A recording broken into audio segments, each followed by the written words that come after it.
अल्हम्दुलिल्लाहि रब्बिल आलमीन वस्सलातु वस्सलामु अला अशरफिल अंबिया वल मुरसलीन अम्मा बादु फ़ऊज़ु बिल्लाहि मिनश शैतानिर रजीम बिस्मिल्लाहिर रहमानिर रहीम वज्तबाकुम आमन्तु बिल्लाहि सदक़ल्लाहु मौलानाल अज़ीम व सदक़ रसूलुहुन नबियुल करीम इन्नल्लाहा व मलाइकतहु युसल्लूना अलन नबी या अय्युहल्लज़ीना आमनू सल्लु अलैहि व सल्लिमू तस्लीमा अस्सलातु वस्सलामु अलैका या सय्यदी या रसूलल्लाह व अला आलिका व अस्हाबिका या हबीबल्लाह अस्सलातु वस्सलामु अलैका या खातमन नबिय्यीन व अला आलिका व अस्हाबिका या रहमतल लिल आलमीन।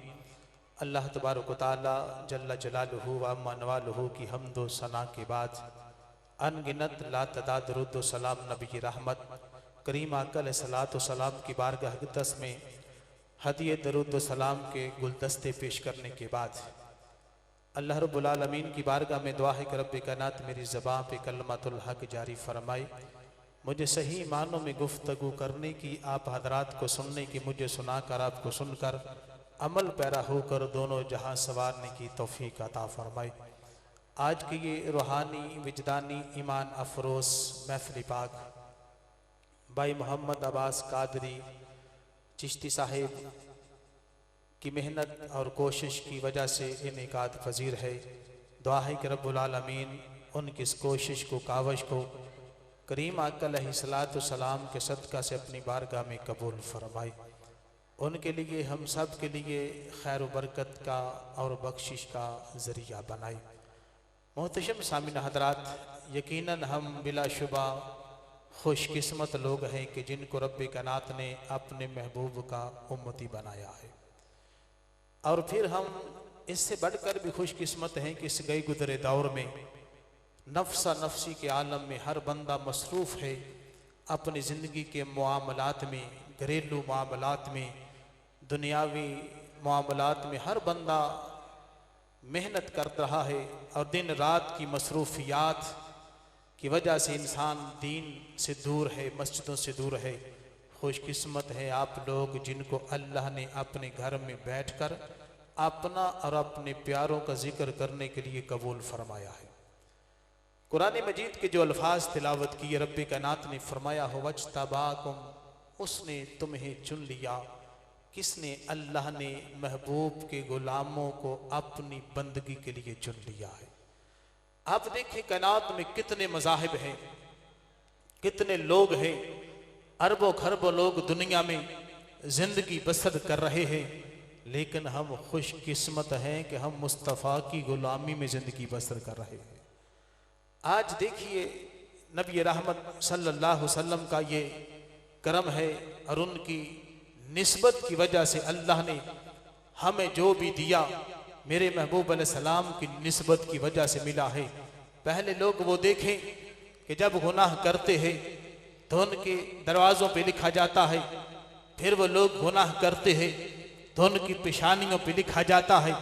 लेकिन मेरे करीम आका अलैहिस्सलातु वस्सलाम के प्यारे गुलामों, आज इंसान थोड़ा सी गौर करे कि दिन रात गुनाहों की दुनिया में डूबा हुआ है, गुमराही और जुल्मत के अंधेरों में घिरा हुआ है, लेकिन आज भी आसमान से रहमत ही बरस रही है। कुछ लोग एक गुनाह करते हैं तो किसी पर पत्थरों की बारिश होती है, कोई गुनाह करता है तो किसी पर किसी किस्म का अजाब आता है। एक गुनाह करने पर उन कौमों पर अजाब आते रहे, लेकिन रब्बे काबा ने जब महबूब अलैहिस्सलातु वस्सलाम की बारी आती है तो एक नहीं सभी कानून तब्दील फरमा दिए। उन एक गुनाह करते हैं वो लोग तो अजाब नाजिल होता है। आज लोग तरह तरह के गुनाह करते हैं लेकिन अजाब फिर भी नहीं आता। इसकी वजह यह नहीं कि तेरी जात की बात है, इसकी सिर्फ एक ही वजह है कि मुस्तफ़ा की निस्बत का कमाल है। मेरे महबूब अलैहिस्सलातु वस्सलाम का उम्मती रब्बे कायनात ने हमें बनाया। अगर हम पूरी जिंदगी, हमें करोड़ों साल मिल जाएं और हम उन करोड़ साल का एक लम्हा भी जाया ना करें, अल्लाह रब्बुल आलमीन की बारगाह में सजदा रेज होकर इस बात का शुक्र अदा करते रहे कि मौला तूने हमें अपने महबूब का उम्मती बनाया है, तो हम फिर भी शुक्र अदा नहीं कर सकते हैं। ये कोई आम फजीलत नहीं है। हजरत सैयदना मूसा कलीमुल्लाह अलैहिस्सलाम अल्लाह के जलीलुल कदर नबी है। वो नबी है कि जो कोहे तूर पे जाते हैं तो रब उनसे डायरेक्ट कलाम फरमाता है। इतनी बड़ी अजमत के मालिक हजरत मूसा अलैहिस्सलाम हैं। लेकिन जब उन्होंने मेरे महबूब अलैहिस्सलाम की उम्मत के फजाइल को पढ़ा, अर्ज करते हैं मौला जिनकी ये फजीलत है ये उम्मत मुझे दे दे।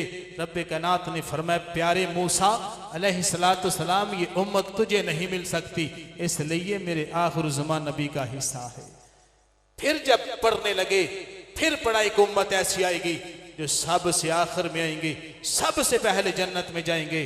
अर्ज करते हैं मौला ये उम्मत मुझे दे दे।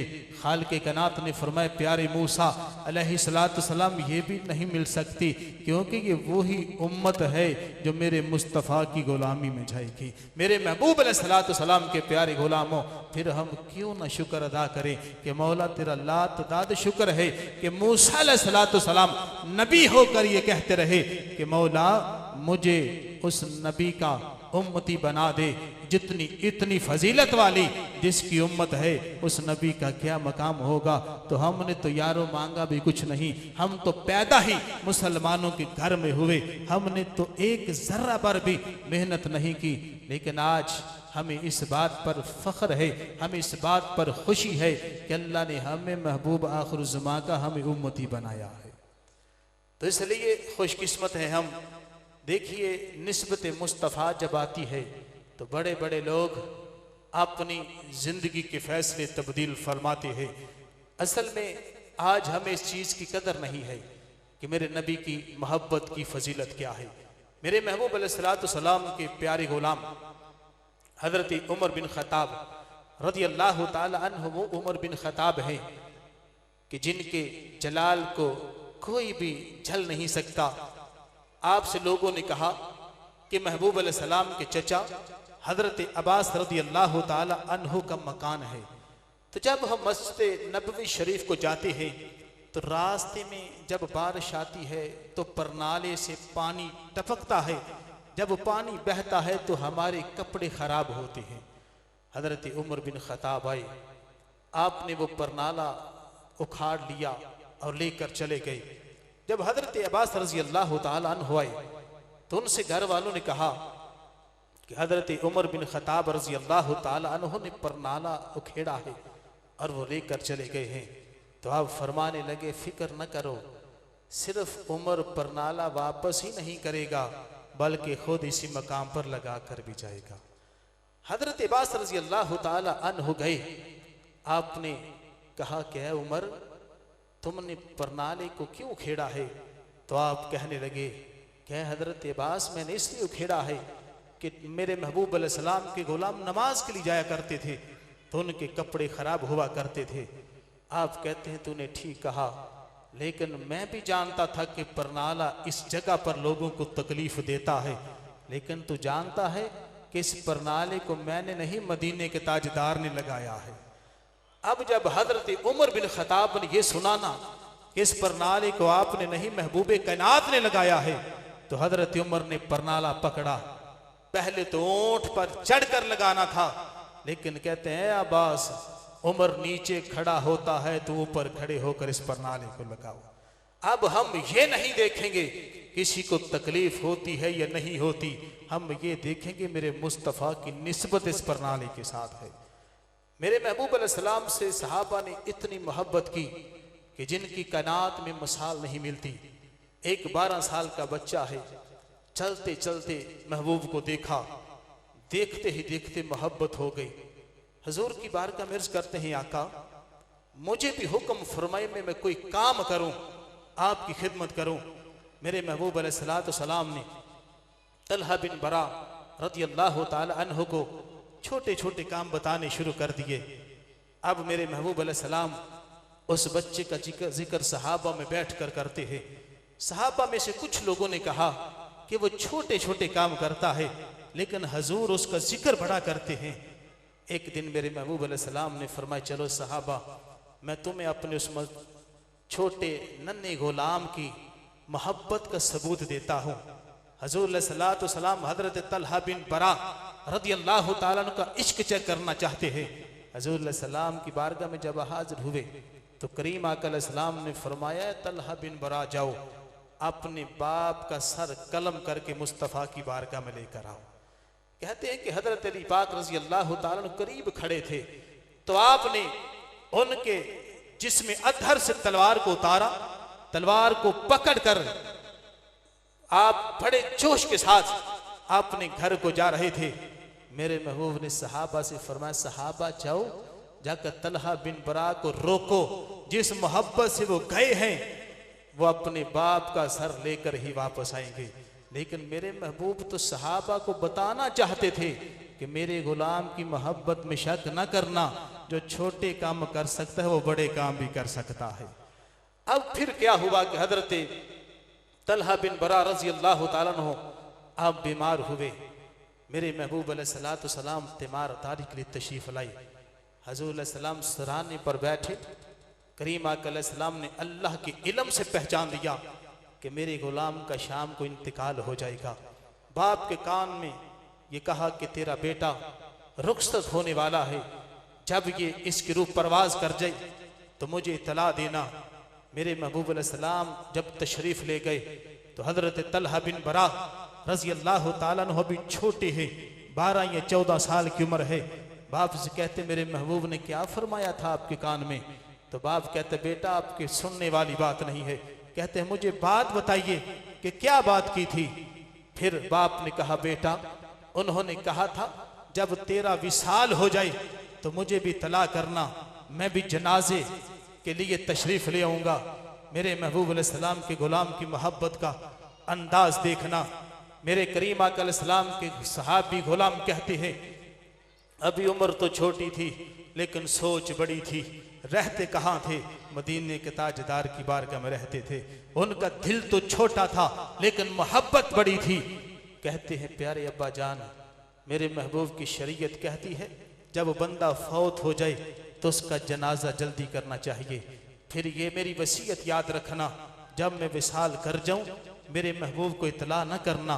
बाप ने कहा, बेटा क्यों इतला न करो? तेरी खुश नसीबी है कि तेरा जनाजा मदीने के ताजदार पड़ेंगे। वो कहता है, खुश नसीब भी तो है लेकिन मेरा दिल गवारा नहीं करता।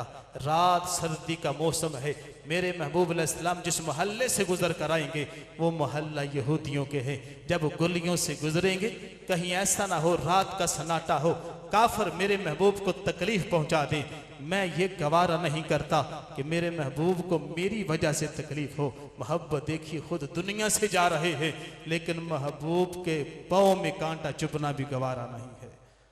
हजरत तलहा बिन बरा रदी अल्लाह ताला अन्हु जब विसाल फरमा गए, मेरे महबूब अलैहिस्सलाम के गुलाम का जब विसाल हुआ तो बाप ने उसी तरह वसीयत पर अमल किया। रातों रात जनाजा पड़ा, दफन किया। मदीने के ताजदार मेरे महबूब अलैहिस्सलाम को जब इत्तला मिली, हजूर अलैहिस्सलाम ने फरमाया, मैंने तुझे कहा था कि मुझे इत्तला करनी है। तो उनके वालिद मोहतरम कहते हैं, प्यारे आका, मेरे लिए बड़े फख्र की बात थी कि मेरे बेटे का जनाजा आप पढ़ते, लेकिन मेरे बेटे की वसीयत ये थी। मेरे महबूब अलैहिस्सलाम ने फरमाया, अब मुझे उसकी कब्र पर लेकर चलो। अब देखिए उसकी किस्मत कि पूरी कायनात मदीने को देखती है, मदीने वाला चल के गुलाम की कब्र पर जा रहा है। हर बंदा ये चाहता है कि मैं हजूर की बारगाह में चला जाऊं, आका मैं आपके कदमों में आ जाऊं। इंसान दिन रात तड़पता है लेकिन उस गुलाम की किस्मत के क्या कहने कि जिसकी कब्र पे मेरे मुस्तफ़ा चलकर खुद आए हैं। फिर हजूर ने जो दुआ फरमाई, मेरे महबूब अलैहिस्सलाम ने फरमाया, ऐ अल्लाह, इस मेरे गुलाम तलहा बिन बरा रदी अल्लाह ताला अन्हु से जब मिलो तो मोहब्बत के साथ मिलना। ऐ अल्लाह, मेरे इस गुलाम से खुश होकर मिलना। तो इसलिए प्यारे भाइयों, आज के इस पुरफितन दौर में हमें चाहिए हम महबूब अलैहिस्सलाम की मोहब्बत में ज़िंदगी गुजारें, अपनी औलादों को वो तालीम दें जिसकी आज हमें ज़रूरत है। आप देखिए कि हम जब खुद नमाज नहीं पढ़ेंगे तो हमारी औलादें भी नमाज नहीं पढ़ेंगी। आज अफसोस के साथ ये कहना पड़ता है कि एक वो वक़्त था कि जब बच्चे पैदा होते थे तो माएँ कुरान में गोद में कुरान लेकर दूध पिलाती थी, उनको लोरियां देती थी तो कुरान पढ़ते हुए देती थी। लेकिन आज हमारे घरों में कुरान खुलता हुआ नजर नहीं आता। हमारे घरों में सुबह सहरी के वक़्त हमारे घर वाले उठते हुए नजर नहीं आते। फिर हम शिकायत लेकर जाते हैं पीरों के पास, कहते हैं हमें ऐसा तवीज़ दीजिए कि हम जो भी कमाते हैं समझ नहीं आती, हमारी औलाद हमारी फर्मा बरदार नहीं रही। मेरे भाई बात सिर्फ इतनी है, तू मुस्तफ़ा का हो जा, कायनात तेरी हो जाएगी। कि मोहम्मद से वफा तूने तो हम तेरे हैं, ये जहां चीज़ है क्या लौहो करम तेरे हैं। मग़ज़ कुरान रूह ईमा जाने दी, हस्त हुब्बे रहमतल लिल आलमीन। अल्लाह रब्बुल आलमीन भाई मोहम्मद अब्बास कादिर साहब की हाज़री को, इस महफ़िल पाक को, इनके हज़ूर सलाम से वालहाना मोहब्बत को अपनी बारगाह में कबूल फरमाए। इनके दस्तरखान में, इनके ईमान में, इज़्ज़त में, औलाद में, कारोबार में बरकतों रहमतों का नज़ूल फरमाए। तो मैंने इसलिए चंद मिनट लगाए क्योंकि कुछ दोस्त भी परेशान नज़र आ रहे थे। तो चले अब महफ़िल की कुछ रौनक बहाल हो चुकी है, तो अब बाकायदा प्रोग्राम शुरू करते हैं। नकीब अहले सुन्नत मोहतरम जनाब इज़्ज़त माफ़ मोहम्मद शाल कमर चिश्ती साहिब और अपने खूबसूरत अंदाज में आपको महसूस करते हैं। तो अल्लाह रब्बुल आलमीन इस महफ़िल पाक को कबूल फरमाए। जितने भी दोस्त आए, मेरा मालिक कदम कदम पर आपको करोड़ों दर्जे नेकियां खुशियां अता फरमाए और ऐसी महाफिल में जाया करें। ये महाफिल किस्मत वालों को मिलती है। ज़िंदगी का कोई पता नहीं, सुबह हमारी ज़िंदगी में हो या ना हो, जो भी ज़िंदगी का लम्हा हो सके महबूब की मोहब्बत में, अल्लाह की याद में गुजारने की कोशिश कीजिए। अल्लाह रब्बुल आलमीन हम सबको इल्म और अमल से बहरावर फरमाए और हम सबको दोनों जहां की भलाइयाँ अता फरमाए। आमीन व आखिर दावाना अनिल हम्दुलिल्लाहि रब्बिल आलमीन।